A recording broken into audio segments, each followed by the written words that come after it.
This is Arab Talk on KPOO 89.5 FM in San Francisco. This is Arab Talk with Jess and Jamal, and I'm Jess Ghannam. And I'm Jamal Dejani.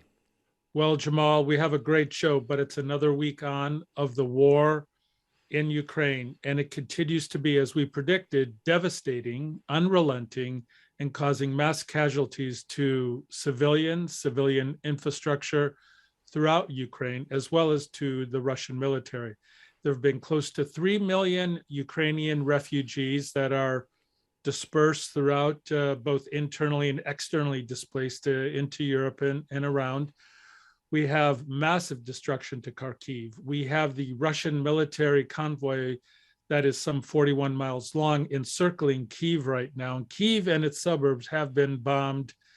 It's just unrelenting, Jamal. And before we get to the end of the show today, I'm going to have a very disturbing prediction, which I'll save for the end of the show. But as we've been talking about and discussing, it is unrelenting. We're going to get to that, Jamal. We have lots of other topics to cover, including the hypocrisy of Volodymyr Zelensky, which is very disturbing. The ability of 13 Russian oligarchs to evade sanctions by attempting to get Israeli citizenship and hide from sanctions, which we'll talk about, which is really outrageous. But we have a really great interview that you did with Amira Hass, Jamal, because, you know, the Israeli occupation wants to control every aspect of Palestinian life, including academic life. And they want to now control who can teach Palestinian students at university in the West Bank. And the interesting thing about this, Jess, I mean, here they are and trying to control Palestinian minds and control who's going to teach and who are the students, what's the curriculum is going to be like. But guess by whom? It's not academics in Israel. No. It's not experts in the field of biology, physics, history. It's military. So it's really being controlled by this department that Israel has for controlling people in the West Bank or coordinating. They call it it's administered, by the way, by Israel's defense ministry's coordinator of government activities in the territories, otherwise known as GOGAT. So right. You have someone in uniform who really sits down and says, yes, no, yeah, you can teach this. This professor can come as a visiting professor, yes or no. And these people have no expertise in education of whatsoever. Let's watch and listen to Amira Hass, a renowned journalist who for many years covered Palestine for the Israeli publication Haaretz.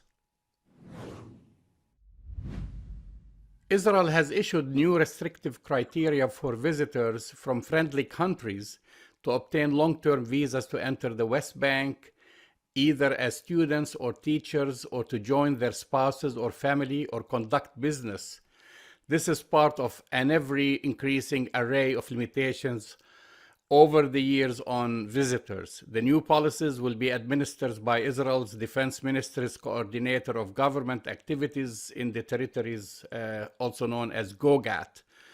Joining us to discuss this and more, Israeli journalist and author Amira Hass. Amira is most noted for her articles in Haaretz covering the Palestinian territories, and she's the only Jewish journalist who, since 1993, has lived continuously full-time among the Palestinians, first in Gaza and then in the West Bank. She believes that living in the area she reports about is essential to the quality of her journalism. Welcome to Arab Talk, Amira. Thank you. Well, thank you. So you recently I'd like just to, yeah.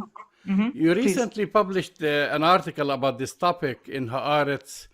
Yeah. Tell us about the most egregious parts of this new policy. I must say that these new regulations are new in writing, but not new in practice, because for several years, I mean, for more than 12 years, people have felt deterioration in the Israeli policy towards the entrance of foreigners from friendly countries, as I said, friendly countries to Israel, into the West Bank, into Gaza, goes without mention, and the West Bank, not including East Jerusalem, we should say. So there were quite a few petitions over the years by people who were affected by this deteriorating attitude of Israeli authorities. For example, you had academics who couldn't come. He wasn't sure when they were teaching at Palestinian universities or Palestinian academic music academies, and they were always hung between incertitude to incertitude about when they get the permit, for how long they get the permit. Sometimes they were not, if they were spouses of Palestinians, they were not allowed to work, even though it's known that they are working. So lawyers, mostly Israeli lawyers, submitted a series of petitions against this unwritten policies. And over the years, they were promised by the state, responding to high court, that a new policy is being formulated, and you had some kind of expectation that the new policy would be more, how would they say? Can you say fair in the conditions of occupation? No, it's difficult to say fair. But what it did, these new regulations that were published only last month, was actually to consolidate most of the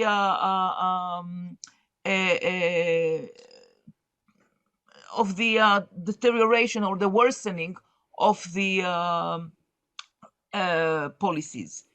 There are some positive things there, but I don't like to say positive, because this is the obligation of a ruling power to allow the people to have normal civilian life. So I don't see it as a great improvement if the spouses of Palestinians are now allowed to work, which before they were not allowed to work. Well, you mentioned in your article that sizable financial guarantees that now now be required of partners wishing to join their Palestinian spouses. Exactly. And this is also something that has been happening, even though it was not written in the former regulations, but de facto on the ground, more and more people were expected to pay very high sums of guarantees. And sometimes and not sometimes, always, it's a very burdensome sum for many families. But what caught my attention in these regulations that are very detailed is the policy towards academics and students who wish to come.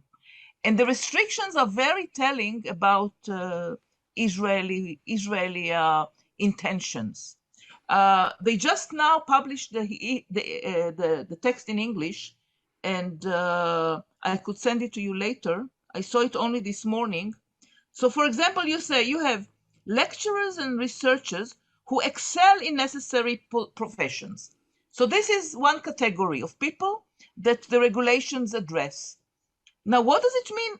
What does it mean, researchers who excel? Who decides in what they excel? It's Israel which decides who they are excel. And to be more specific, a certain official in the Ministry of Defense or Security. And then and they should be in necessary professions. Who decide what is a necessary profession? Will they decide that history is not necessary and only economy or business?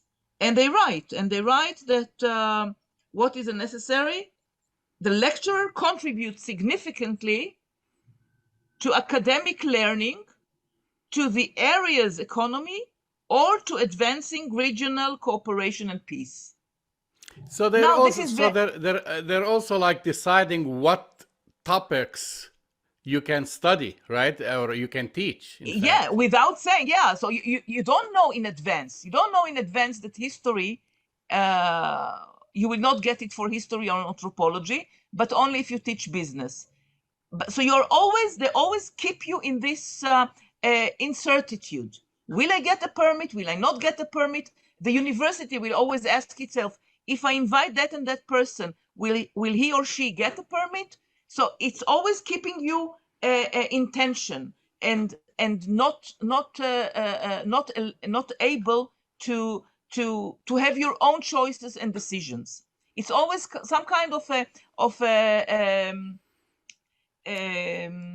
Catch-22. The effect of paralysis. Yeah. So, I mean, one thing I know, I've been reading recently right here, that Israel is currently seeking a non-visa status for its citizens coming to the United States, to enter the United States. Many of, I know several Palestinian Americans and others who went and taught at Birzeit University and other places. So doesn't this fly in the face of that? Like, you know, when you're restricting Americans from going into Israel to teach, but then you want a non-visa status? Yeah.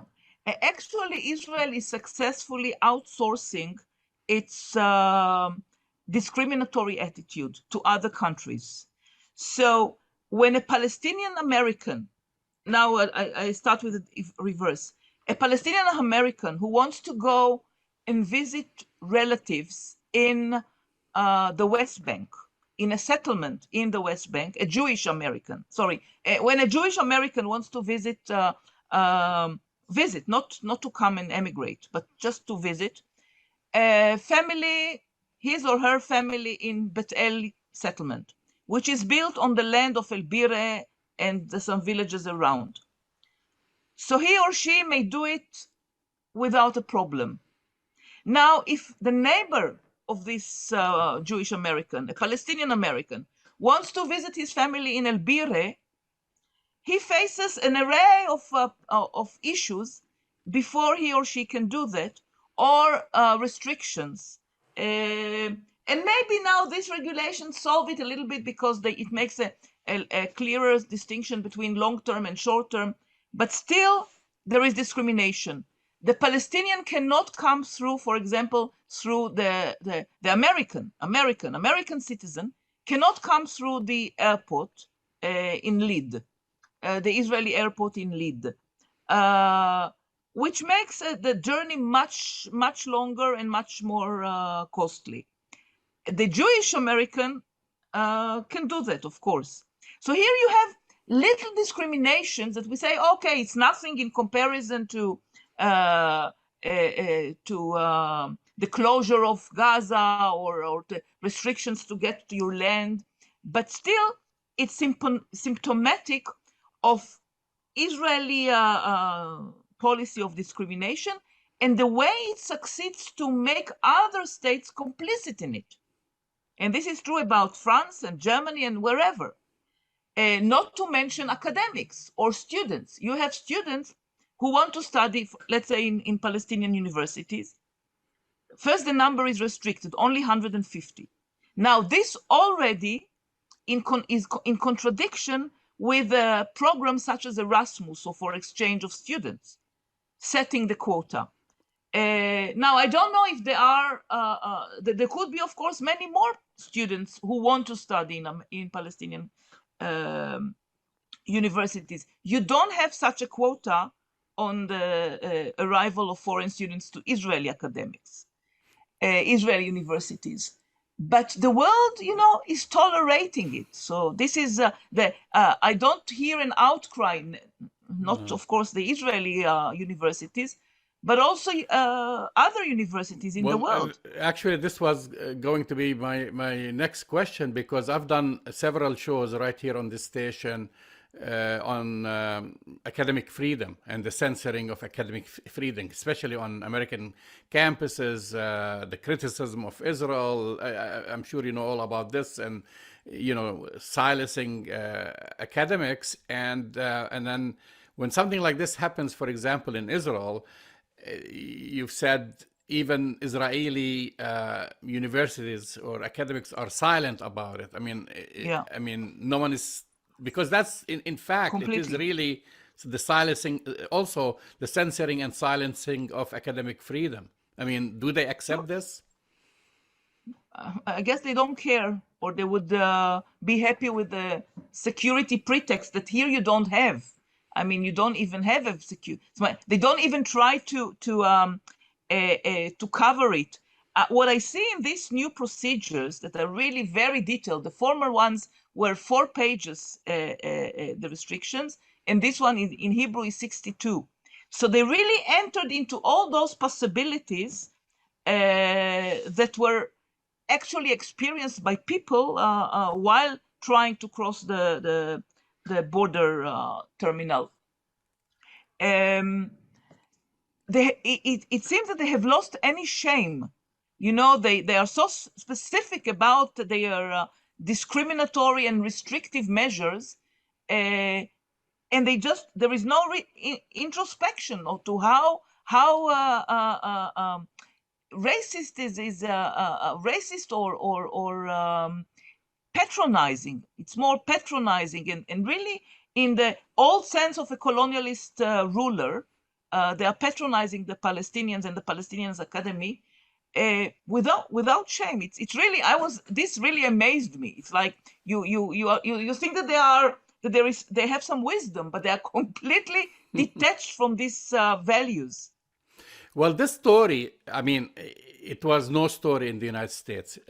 Of course. It was unreported. The big story, at least it was reported, is, as you know, Israel's Knesset has recently passed a law denying naturalization to Palestinians from the occupied West Bank and Gaza married to Israeli citizens. Do you see any connection between maybe the timing of these two issues, you know, that the Knesset passes this and then all of a sudden they're cracking down also on academics who want to teach in Palestine? No, it's not, again, it's not all of a sudden. It's a process. It's a process, and only they promise. No, this is coincidental. But the main thing here is demography, of course. I mean, this a craze about having Jewish majority, and controlling the demography so that, God forbidden, there will be no more Palestinians in Israel, and also controlling here in other parts, like the spouses part, is controlling the free or the self-chosen development of Palestinian demography in the West Bank. So Israel keeps interfering and meddling and trying to engineer the Palestinian demography in ways less brutal than it was of course, in 1948 or 1967. But still, it's about engineering and controlling and trying to regulate as much as it can. Well, this includes now controlling the mind, controlling education, and who teaches and who studies and what to study. So look, I don't think that it doesn't mean that they succeed, but this is they really expose their true self by writing without shame such a sentence. We decide what is necessary. An official, an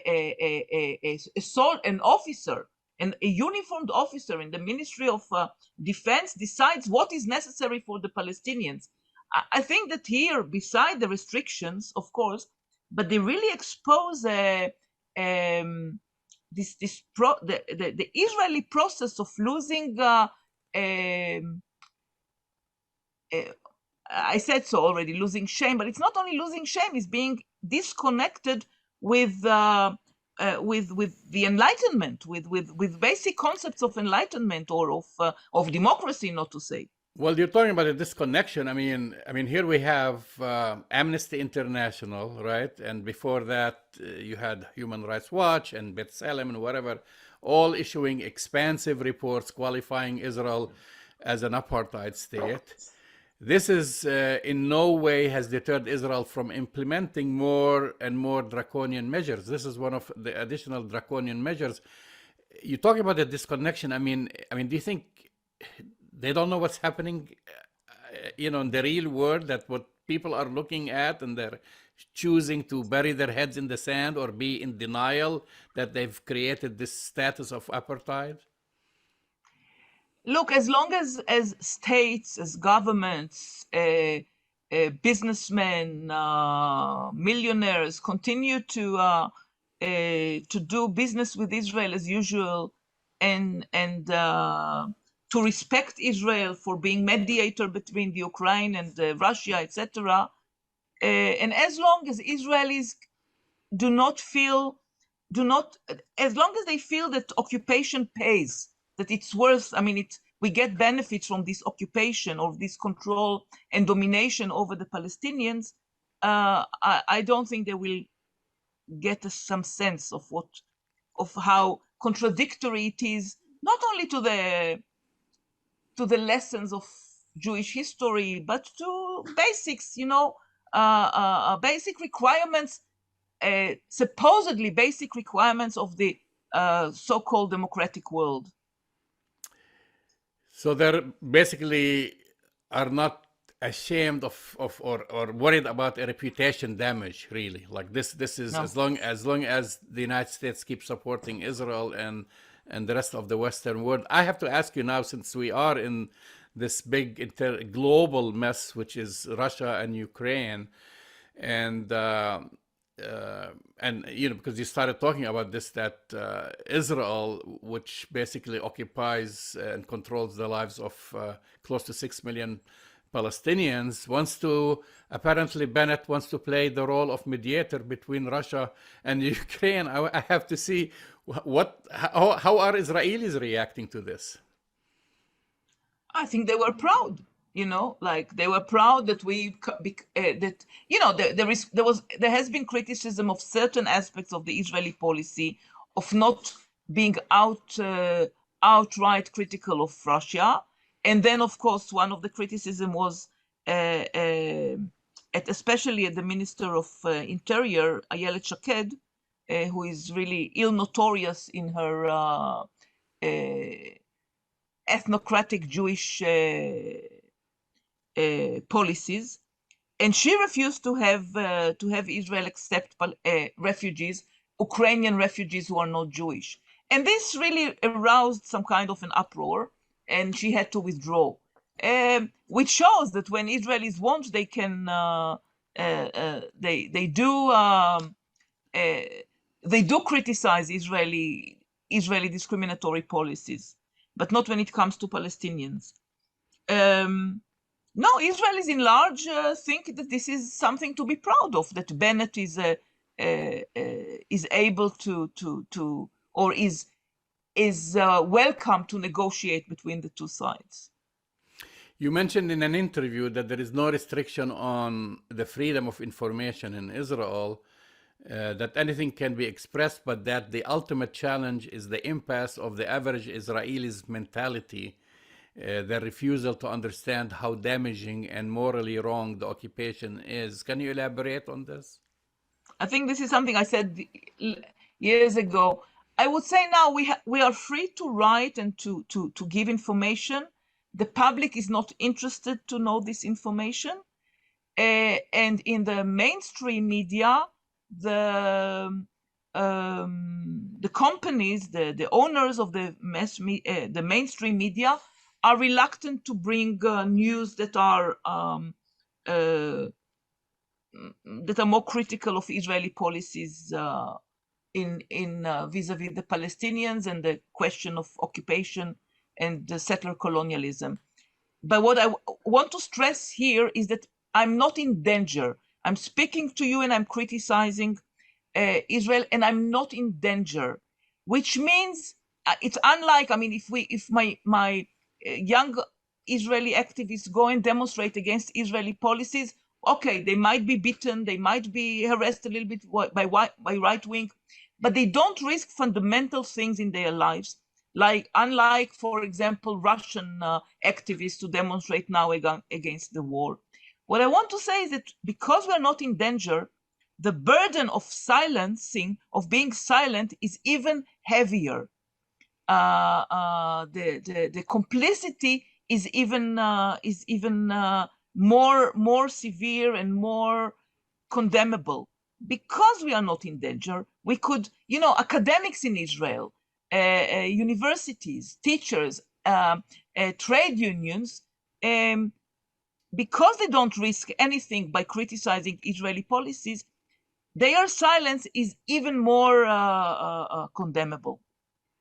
Do you think this plays more into the putting a facade of democracy than since you in have... a way, it is a democracy for Jews, and this is of course an oxymoron, but it is a democracy for Jews. But we don't even use, most of the Jews don't even use this oxymoron in order to be really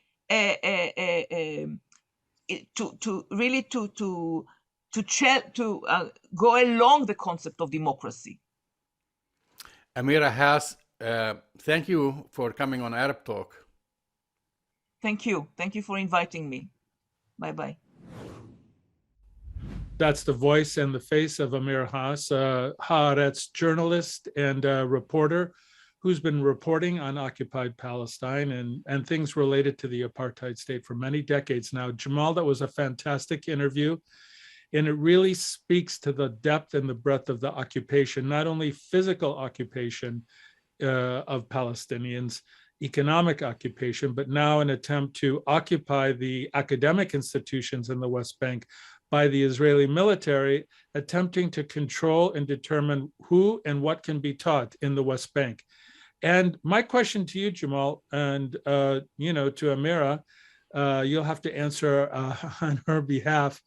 This transcends any kind of attack on academic freedom that we have seen in the modern era, having the military now controlling it. We actually talked about this, Jess, and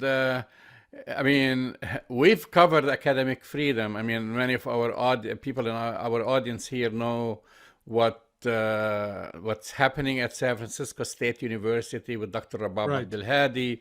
We've had also people from Canada and other places talk about the issues of what's happening with academic freedom, really.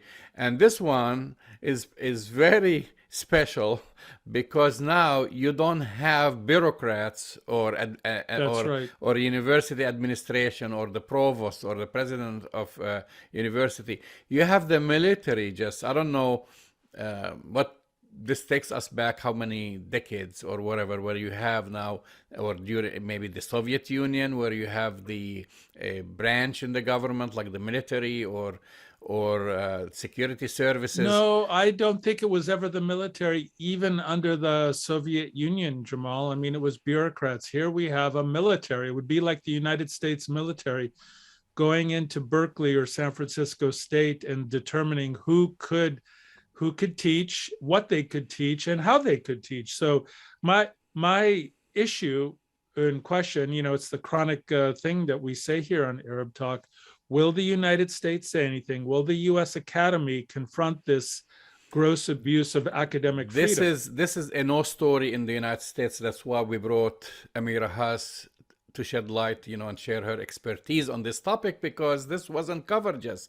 I'll tell you what was covered, and this is connected, because we keep talking about Israeli apartheid, we keep talking about Amnesty International, Human Rights Watch, B'Tselem, wherever, all this, all these reputable organizations certifying Israel as an apartheid regime, and all of a sudden you have this thing here happening in the same pretty much period or week or days when Israel's Knesset, Israel's parliament, passed a law denying citizenship or naturalization to Palestinians from the West Bank or Gaza who are married to Israeli citizens, basically forcing thousands of Palestinian families to either immigrate or live apart. So if you're a Palestinian, so people have to realize there is about 21% of Israel's population are non-Jewish. They are Palestinians,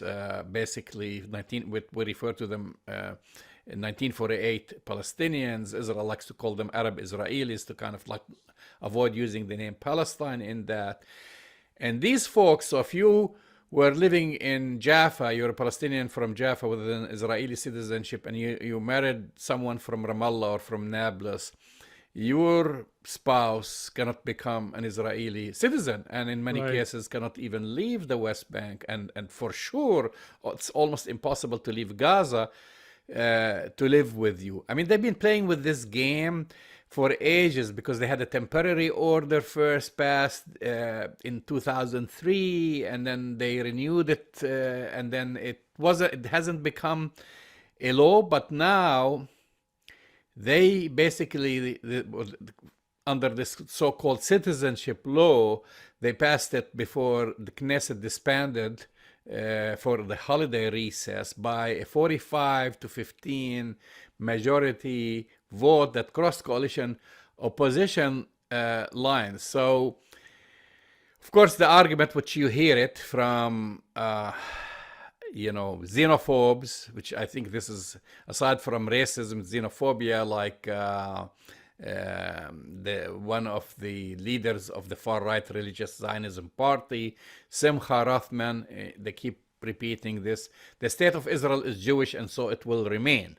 This is like coming here in the United States, like, the United States is Christian and so it will remain, right? Today, God willing, Israel's defensive shield will be significantly strengthened. This is according to also another celebrity Israeli politician, the Interior Minister, Ayelet Shaked, a well-known racist and Islamophobe. I mean, that's how she refers to the Palestinians, that this is their defensive shield. And of course, Palestinians in 1948 Palestinians, they're saying this is nothing but xenophobic and racist. Well, Jamal, I think we have to face the real painful reality that not only is the United States not going to confront Israel on their academic apartheid or this kind of racist Islamophobic law, barring Palestinian families from uniting, we have to face the kind of ugly reality that the American political body and the American political system is embracing a very similar kind of approach to politics, to diversity, and to kind of just how a society should be. So not only is the American political establishment going to give Israel yet another pass on their racist policies, they might even be taking this Israeli defensive posture against, integration of its citizens with one another, so-called. We may see the United States fully embracing this form of Islamophobia and racism. I think we see it more and more. It's definitely in Europe. It's in France. We see it in France. And we Germany see it in and Europe. other places, yeah. And this is a good segue to, a couple of other of our segments today. We see it every day with the ongoing media coverage of, good occupations, bad occupations, good refugees, bad refugees. Some refugees are fleeing occupation and other refugees are illegal immigrants. Some refugees have blue eyes and some don't have blue eyes. Some have blonde hair and some have hair I like me. I have to remind you again, just, are you civilized? Well, apparently I'm not civilized. Apparently we're not civilized, Jamal. And apparently Syrians, Palestinians, and Yemenis and brown and black, seekers of freedom from occupation, war, and economic devastation in Africa and in Central and South America are not civilized. And I'm sorry to ask you this again. I asked you this last week because I just can't get this image of this American reporter standing and talking about civilized Europeans with blue eyes. But Jamal, they're still doing it. I just can't, it's like unbelievable. I know, but you're saying a specific event that happened recently. I'm talking about day-to-day coverage on all of the major media networks, both in the United States and in Europe, that continue to portray this as a civilized population that is fleeing occupation, totally ignoring the racism, totally ignoring the Islamophobia, totally ignoring the fact of what's happening to Black and brown people in the Middle East and North Africa and Africa and Central and South America. It continues to be a deeply racist kind of coverage. And I don't see that it's changing at all, Jamal. But what we do see, Jamal, is an extension of the racism, because we see some occupations as being forbidden and we need to fight it, but some occupations are okay. And we even have the heroic figure of Volodymyr Zelensky, who, internationally is being celebrated as a hero for combating the Russian occupation of Ukraine, celebrating an avowed racist and an avowed historical figure in the apartheid Israeli history, who embraced and engaged in a brutal occupation of Palestine. So my question to you is, Zelensky going to get a pass? And isn't it interesting that he's able to embrace one occupier and being celebrated as resisting another? Yes, he will. And just to remind our listeners and viewers, you're referring to Zelensky saying that he admires Golda Meir. And I tell you, millions of Palestinians don't admire Golda Meir, who, like himself, she was born in Ukraine before colonizing basically Palestine and being a major participant in the ethnic cleansing of Palestinians. Not only this, Jess, but think about how many countries are in the world, Jess? I mean, close to 200.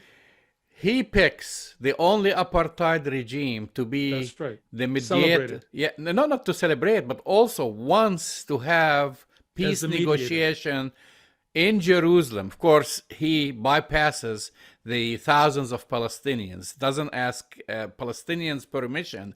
He wants an avowed racist, someone who is actually a settler, Bennett, right, the prime minister of Israel, who calls for the expulsion of Palestinians, to be the mediator between Ukraine and Russia. I mean, look at the audacity in this. I mean, he could have chosen Switzerland, right? Like most people to, like Germany, a neutral country, France, any country in Europe, but to take the negotiations all the way, and he could have chosen one out of the 22 Arab countries, whatever. But he purposefully picked an apartheid regime. So, well, I mean, I'm very sympathetic to what's going on in Ukraine, because I don't like, as someone who has seen violence and experienced it and an occupation, you don't want to wish it on anyone. But I have no sympathy for his character, who has been made as a hero when Israel was bombarding Gaza, he came to the defense of Israel, not to the children of Gaza. Two, that he wants to have his peace negotiation, asking, Jerusalem, asking someone who wants to basically ethnically cleanse Palestinians in Bennett to be the mediator in this. Well, that's exactly right, Jamal. And this is why we have to confront the mainstream media yet again, giving Zelensky a pass on his history of supporting apartheid regimes and supporting occupation. You know what's ironic about him asking Naftali Bennett to act as a mediator? It was Bennett who said, well, maybe you should give up Crimea. Because Bennett is looking at his own interest and his own country's interest. Exactly, Jamal. And we'll come to this topic, why, I mean, if we have time. But since we are on this topic, just talking about this, but guess what? Several Israeli soldiers, actually dozens of them, I don't know the numbers, have been answering the call by the Ukrainian embassy in Tel Aviv to join to fight against Russia's invasion. This is from Israeli media. And then who are these foreign fighters and what their motives are, Jess? And so I was listening, and I posted this video actually on our on Facebook, on Twitter. It's from Channel 2 in Israel, and these are Ukrainian settlers. Exactly. So here's someone 22-year-old Israeli Ukrainian who immigrated to Israel from Kharkiv at the age of 12 with his parents. And he says, I love Israel, I'm a patriot, but Ukraine is my birthplace. Well, if Ukraine is your birthplace, why are you occupying Palestinian land. And he served in the Golani Brigade. Some of them served in the elite Golani Brigade, and now they're going back to where they should have been to begin with, been in Ukraine to fight there, when they have spent decades basically oppressing Palestinians. I mean, we're talking about irony, and here's another irony. Well, of course, Jamal, it's a painful irony, and they will get a pass. The Israelis will get a pass. But I think what should never get a pass is celebrating Zelensky without doing a careful vetting of his historical comments. And the fact that he's made many comments that were not only racist and Islamophobic, but I think the one that you mentioned is especially egregious. When the Israelis were bombing civilian women and children in Gaza, he supported an apartheid military regime and supported an occupation. This is back to the hypocrisy yet again, Jamal, that the media will not look at. No one will question it. No one will question it. So yeah, he's being celebrated as a hero for kind of forestalling or attempting to forestall this occupation. But some occupations, Jamal, I guess if you're occupying brown people, if you're occupying Palestinians, if you're occupying Muslims, then I guess it's okay. Not only this, Jess, but I mean, we've talked extensively last week about the coverage, of the Ukraine-Russia, about the media, really, and the racism and the xenophobia and the Islamophobia. But think about this thing here, and I know you noticed this. The media American media has become a platform for Ukrainians, right, politicians, advocates, you name it, right, to actually call for military assistance, call for foreign fighters, call for no-fly zone. I have a question for you. Do you think, and people will think this is crazy, do you think the U.S. media will allow Sayyid Hassan Nasrallah from Lebanon during the bombardment of Beirut to come on CNN and say, hey, we need more weapons, we need a no-fly zone? Yeah, that's a great point, Jamal. And not only does it extend to the media, but it extends to social media too. And I think, but I'm saying this is advocacy. They're advocating for violence instead of reporting on what's going on. That's exactly right. And by the way, Facebook has allowed various posts advocating for violence just when they went through this whole thing, shutting down these violent posts. But now they're letting violence being perpetrated against Russians, for example, even the hint of violence against Russian civilians.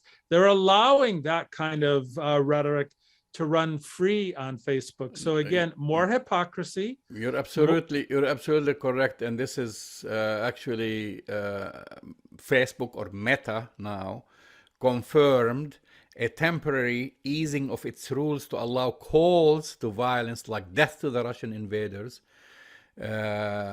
basically, and calls for, like we said, the advocacy. We need more weapons, how to make basically Molotov cocktail bombs, and they allow it to be posted like instructions on right, Facebook, when they have been removing basically pro-Palestinian pages and others, like, because it violates their house rules. Right. And now they're saying, oh, we're going to lift that. So again, the double standards is kind of sickening. It is sickening, Jamal, because, you and I, and we've been speaking about, for example, the nonviolent BDS approach to confronting the apartheid regime of Israel. It gets shut down. Academics speaking about apartheid Israel gets shut down. But a call to violence by certain people, blonde and blue-eyed Europeans, is given a pass by Meta and by Facebook and by Twitter, for that matter. And nobody in the media has called it out. Nobody except Arab Talk, you and I don't see anybody else in the media calling this out, Jamal. You're listening to Arab Talk on KPOO San Francisco, 89.5 FM. I have a question for you. Just where do crooks, rapists, money launderers, pedophiles. war criminals, pedophiles, and Russian oligarchs seek shelter at? Well, the easy answer, Jamal, is that if you're a pedophile, if you're a spy, if you're trying to evade being arrested in the United States or in Europe, if you're an oligarch with a big yacht, just become an Israeli citizen, and you will have rabbis protect you. You'll have the apartheid regime reinstate or give you Israeli citizenship, and you'll be given a pass. And so my question back to you, Jamal, is that the apartheid regime seems to be a haven for oligarchs and pedophiles. Well, guess what? Roman Abramovich was spotted a few hours ago at Lod Airport, Ben Gurion Airport. So there is a picture of him sitting at the airport. A couple of days ago, his plane was tracked. It landed there. So this is the answer to this. Not only this, now we have this is not my invention or your invention, and this is coming from Israeli media that they've been reporting that private jets belonging to oligarchs coming in and out of the country in the past few days. This is a report on the Israeli channel 12, said Sunday that one of Abramovich's planes had arrived. And today, I actually found his picture sitting actually at Ben Gurion Airport. So before, they didn't confirm that he was there, but actually now he has been spotted in Tel Aviv, okay? And so now there's a lot of kind of discussion about Israel is now grappling with how to deal with a dozen of Jewish Russian oligarchs as Western nations step up sanctions on these wealthy people with ties to Putin. Right. So the United States today, yesterday, made a very strong statement to the Chinese government and the Chinese foreign minister not to support Russia in any way and to support the sanctions. But have they said anything about the Israeli opening with welcome arms these Russian oligarchs? Well, I haven't heard anything. Well, these are also now dual citizens. So like again, these are dozens of these tycoons or oligarchs have taken Israeli citizenship or Israeli residency in recent years. And of course, they're all with great working relationship with Putin and his cronies. At least we know these four: Roman Abramovich, Mikhail Friedman, Peter Avin, Victor Vekselberg. They all have Israeli citizenship, and they all have property in Israel. They all have companies in Israel. And as you know, since the Soviet Union fell apart 30 years ago, almost 1 million Russian Jews from the former Soviet Union immigrated to Israel. Some of them stayed there. Some of them then used it as a hopping point to come to the States and other places. But what will they say, Jamal? What will they say about these Russian oligarchs who are being sanctioned by the United States and the European Union, who need to be brought to justice for supporting Vladimir Putin? Will they let them get away with it? Yes, because they let them get away with it before. And I give you the history behind Abramovich's Israeli citizenship. He became an Israeli citizen in 2018, just after his British visa was revoked. Was not renewed, apparently as part of the British authorities' efforts to crack down on Putin associates. After, if you recall that, the former Russian spy was poisoned in England. You know that, right? And so they didn't want to kind of renew some of them, and because he has a lot of businesses in Europe and invested also in the UK, invested in New Jersey, right here in the United States, in Manhattan, and of course in Tel Aviv. So after he lost that, he immediately got Israeli citizenship in 2018, and here is something you'll like, more information. He bought a great piece of real estate in a trendy neighborhood of Tel Aviv, very expensive house, and he purchased it. Do you know from whom? He purchased it from the husband of Gal Gadot. Oh my God. So this is maybe more information, but this is his connection now to Tel Aviv, where he lives, and now he's back there. He is there today as we're speaking. He's back there. So Jamal, how many spies who have spied on the United States have been let go and have gone to the apartheid state? How many Russian oligarchs? How many pedophiles? How many criminals have evaded American or European justice by going to the apartheid state? The list is getting very large, Jamal, and I don't see the Biden administration or the Justice Department coming after these individuals. I'm afraid they're going to get a pass. Well, of course, because they're there now. The noose is closing on them. They cannot come to the United States. They have investments. They have property in the United States. They cannot go to the UK, where they also have investments, most of Europe. So now they are in Israel with billions of dollars. They also invested billions of dollars also in charitable organizations. Oh, and by the way, because we talked about Abramovich, funding Yad Vashem, Israel's National Holocaust Memorial. So this week, the Yad Vashem issued a statement distancing itself from Abramovich and saying that they are suspending a reported donation of tens of millions of dollars from Abramovich, between quotes, in light of recent developments. So his money was good before. His money was kosher before, but now it's not kosher. Well, why don't they return all of it, Jamal? Exactly. So, and this is one organization. We know that he funded racist and